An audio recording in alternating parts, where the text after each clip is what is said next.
E quais são os melhores setores da Bolsa para se investir em 2021? Esse é o tema do vídeo de hoje, pessoal, mas antes de começar, dá um like. Se você ainda não é inscrito no meu canal, inscreva-se e ative as notificações. E vamos lá, né? Hoje vamos discutir aqui um pouquinho, né, uma análise setorial, onde estão as melhores ações, de forma geral, né?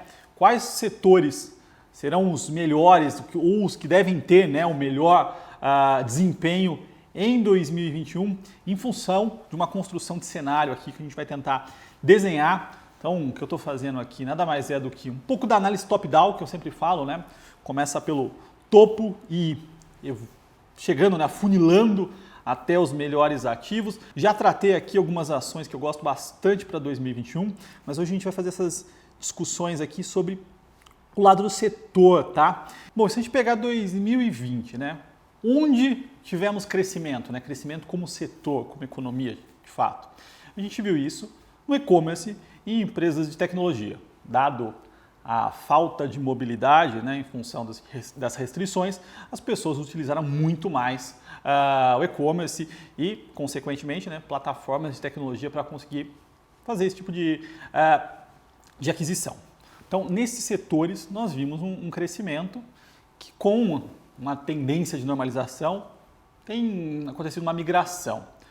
A China, né, quando a gente fala de China, a gente vê algo na contramão de tudo. Então, o dado de PIB, né, da China do 2020 já foi divulgado, né, e a gente viu em 2020 um crescimento de 2,3% no ano. Ou seja, mesmo com o início do ano ali bem, com uma queda bem forte da economia, né, eles conseguiram crescer. Quando pega o quarto trimestre, né, ano contra ano, ou seja, quarto trimestre de 2020 contra de 2019, eles cresceram 6,5%, ou seja, cresceram muito. De onde vem esse crescimento? Bom, quando a gente olha para o varejo deles, dezembro já mostra um crescimento, né, 4,6%, entretanto, acumulado uma queda de quase 4,8%. O crescimento vem do governo ali fomentando, né, a economia, via indústria. Então a indústria cresceu, quando a gente olha para o acumulado da produção industrial de 2020, 2,8%, os últimos dados ali muito próximos a 8%, então a indústria retomou forte, mas via governo, incentivando mesmo via infra, né? Que é o que eles sabem fazer muito bem, já falei algumas vezes aqui, a China sabe operar muito bem via esse tipo de crescimento e foi o que ela fez, né? Então a China conseguiu crescer e ficar 2020 no positivo, crescendo via infra, e isso fica claro, né, quando a gente olha para o preço da commodity, né, do minério de ferro, que sai de 90 e ultrapassou os $160. Então tem claro aqui, né, no setor, que são as commodities, especificamente aqui commodities metálicas, né, estão falando de metal aqui, em função desse ciclo de China. O minério de ferro é utilizado para fazer aço, né? Eu já falei aqui, expliquei algumas vezes sobre o mercado de aço, aço plano, aço longo. Plano estão falando de chapa, indústria, longo, vergalhão, construção civil, tudo utilizado nesse tipo de ciclo. Ou seja, esse ciclo impulsiona aço e minério de ferro. E quando a gente olha para o nível de preços, né? Então aqui peguei os últimos 6 meses, esse gráfico aqui mostra Vale, Minas, CSN e Gerdau, né? Então a gente vê aqui um forte crescimento, né, uma forte alta dos preços em geral, tá? Então aqui a gente vê uma alta setorial. Então acho que esse é um primeiro, vamos falar de commodities, né? Gosto bastante de commodities, esse setor é para estar posicionado. Pessoal, e lembrando que aqui embaixo tem um link de um relatório nosso falando dos setores aí para 2021. Então quem quiser é só baixar. E na sequência, né, falando de commodities, né, eu gosto bastante ainda no mercado de petróleo. Uma das minhas recomendações aberta é a recomendação em Petro, né? A gente está vendo aí uma retomada forte em função do preço do petróleo, né? Quando a gente olha o preço do petróleo, bateu $20, acima dos 55, não fazia o menor sentido, né? Tem uma questão de oferta global, a oferta aí, em um momento crítico não tem como se reduzir, né? Não é pastelaria, né? A produção de petróleo, o cara não consegue parar de uma hora para outra e o equilíbrio, né, acaba acontecendo para baixo. Naturalmente, uma retomada com a volta das economias, e o que a gente vê hoje é um cenário bem positivo, tanto do lado do petróleo, mas também para Petro, tá? E a gente vê isso no gráfico aqui, tá? Esse gráfico aqui pega os petróleos, o Brent e o WTI, e a Petro, então a gente vê essa correlação muito forte e uma retomada. Além disso, commodities em geral, né? Então todos os ciclos ali atrelados a commodities, né? Como logística, entre outros, né? Eu peguei aqui, por exemplo, Suzano e Klabin, então estão falando de papel e celulose. A gente também tem um movimento aqui de alta, está um pouco atrelado a esse movimento de China. Mas o primeiro setor assim, que eu gosto bastante e que eu tenho posição nas minhas estratégias é commodities, tá? E uma coisa importante, né? Eu vejo uma retomada em Brasil, a gente vai ter um crescimento forte esse ano. Existem várias incertezas, sim. Quando a gente está num ciclo de commodities, independentemente do mercado local, essa força, né, essa retomada, não depende do nosso mercado. Né? A gente está falando de ciclo de China. Então, uma das coisas importantes acaba sendo um pouco de hedge, além de estar exposto a dólar. Né? A gente está falando aqui de produtos que são dolarizados e, em grande parte, tem o custo em real. Então, gosto bastante. Segundo setor, os bancos, né, os grandes bancos do nosso mercado. Tá? Então, acho que tem uma oportunidade, isso tem um pouco de macro, um pouco de micro aqui. Já falei algumas vezes em relação aos resultados do ano passado, né? Tivemos aí até então só até o terceiro trimestre, mas o que a gente viu foi primeiro e segundo trimestre, né?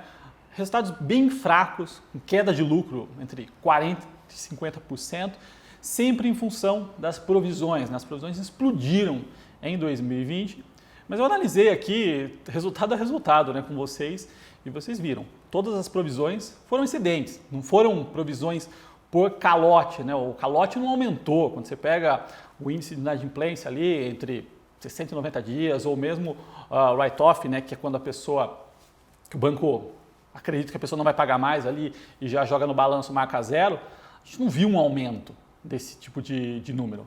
O aumento foi de provisões extraordinárias, caso alguma coisa ruim acontecesse. E o que tudo indica é que esse cenário não vai acontecer. A gente não viu o desemprego explodir, as coisas piorarem muito. Não, pelo contrário, a gente vê uma retomada. Então existe aí no balanço dos bancos uma provisão extraordinária que em algum momento pode ser revertida. Minha visão também, esses caras provisionaram muito em função de se defender de possível aumento de tributo. Né? Os bancos já têm uma taxa, uma alíquota altíssima. Começou a se falar muito naquele momento de elevar a tributação de bancos para ajudar o fiscal. Estrategicamente, você acaba derrubando o seu próprio lucro e em algum outro momento você consegue reverter. Além disso, tem a questão que eles foram proibidos de distribuir mais do que 25% do lucro em dividendos, tá? Então isso acabou travando, acaba ajudando, né, todo esse cenário. E de alguma forma a gente vê o quê? Um crescimento das carteiras de crédito. Né? Os bancos estão dando muito crédito, além dos juros baixos, eles estão incentivando o crédito, que é positivo para a economia, ajuda a retomar, fizeram os empréstimos ponte, né? Então acabaram dando liquidez para o sistema como um todo. E a gente vê um crescimento na carteira de crédito. Lógico que tem queda de spreads, muito mais em função de mudança de mix. Né? Então os mix não são concessões agressivas, mas muito mais focadas em crédito imobiliário, entre outros que têm taxas menores. Acho que esse é um ponto importante também. E outro ponto, né, são os valuations. Quando a gente olha para os valuations dos bancos, né, dos grandes bancos, a gente está falando aqui de 2021, preço-lucro, né, ou seja, o valor de mercado dos bancos dividido pelo lucro projetado para 2021, abaixo de 10 vezes, extremamente descontados. Então gosto bastante, a gente vê um movimentinho, né, de retomada, que eu peguei Itaú, Bradesco e Santander nos últimos 6 meses, e a gente vê um movimento aí de alta. Além disso, né, eu já falei algumas vezes, mas a gente está passando por um movimento de rotação global também. Então essas ações, né, abaixo de 10 vezes lucro, são ações de velho investe, né, são ações de velho. Os grandes investidores globais estão fazendo aquela rotação, vendendo posições em tech, e-commerce e comprando esse tipo de posição. Então isso tudo ajuda. E por último, né? Então aqui falei desses dois setores. O terceiro é mais um grupo, tá? São ações que estão atreladas à infra, né? À logística e saúde. Então tem alguns outros pontos que a gente fala também no relatório, mas aqui logística, né, e infra é como uma consequência do ciclo de commodities. Então vamos pegar aqui empresas que estão atreladas ao ciclo de commodities, né? Exportação, tudo isso acaba impulsionando, porque o Brasil, como é um grande exportador, né? Bom, pensa na Vale, ou mesmo no ciclo de grãos, né? Tudo isso depende de logística. de operação portuária. Então isso acaba impulsionando todo esse setor. Então na nossa visão é positivo. Além disso, um outro setor, né, que a gente trouxe aqui para essa conversa é o setor de saúde, por ser um setor que é extremamente carente ainda no Brasil. Então todo ativo, né, que a gente vê aí, um IPO ou algum outro tipo de deal, né, fechado com um fundo de private equity entrando, existe uma competição muito forte para esse tipo de ativo, porque no Brasil tem-se pouco, a população tem envelhecido, então cada vez mais, né, existe a necessidade desse tipo de serviço. Até coloquei aqui, né, 3 ações, a Hapvida, a Intermédica e a Redditor, né, para a gente ver o que está acontecendo nos últimos 6 meses, a gente vê um movimento de alta aí bem interessante, tá, pessoal? Bom, então esses setores, né, são setores interessantes que eu gosto, que eu tenho posição, que de forma macro, né, devem ter uma boa performance em 2021. Eu separei alguns ativos desses, né, que eu recomendei num vídeo recente no meu canal. Vou deixar esse vídeo aqui também para quem quiser acompanhar ali as recomendações, tá certo? Bom, se você gostou desse vídeo, dá um like, se inscreva no canal e até o próximo.